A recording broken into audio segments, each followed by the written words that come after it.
So we're here by the hives to show you how to use HiveAlive, some tips and bits and pieces that'll help you that you might not already know.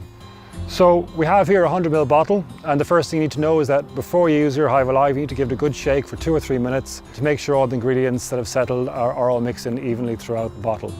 The important number to remember is 2.5 mils of HiveAlive to every litre of syrup. Further than to American or Imperial, that's basically 1 teaspoon for every half a gallon. And when you add the syrup, don't add to hot syrup. Keep the syrup under 50 degrees Celsius, otherwise you'll damage the actives, in particular the seaweed actives that are in the product. So keep the syrup cool when you're adding to it. And you can also add to fondant or to inverted syrup, doesn't make a difference.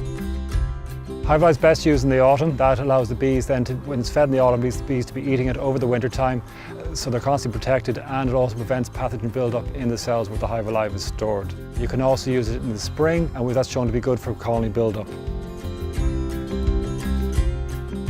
One question we get asked a lot is how much HiveAlive to feed.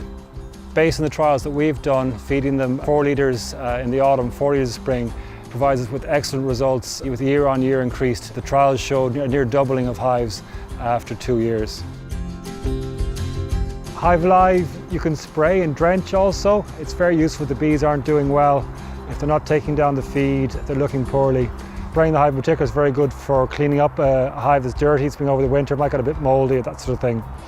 So it's very straightforward. You're using 1-to-1 syrup. You're adding HiveAlive in at the normal ratio of 2.5 mil per litre. Basically, you want to get your bees a little bit wet, but you certainly don't want to be drowning them. You certainly don't want them falling off the frames with the liquid you're putting on them.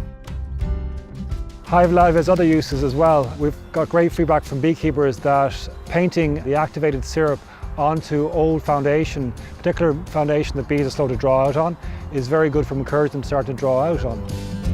The smells of HiveAlive can also mask queen pheromones, which can be very useful if you're introducing a new queen. With HiveAlive, the ingredients in the product prevent the syrup from fermenting, so you don't have to worry as much about your syrup going off. In particular, it gives you a longer feeding window, because if they take in the syrup and they haven't processed it yet, it can stay in the combs as syrup. It won't ferment, it won't make the bees sick. So it's something you can rely on. Plus it means if you made too much syrup and you have some left over, you can keep over the winter and use it again in the spring. Thymol-based miticides can sometimes upset the bees when added into the hive because they're not used to the strong smell of the thymol.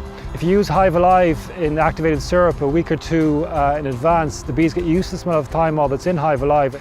So when you go to putting in your thymol-based miticide, the bees don't have as adverse reactions they would have just putting it in cold.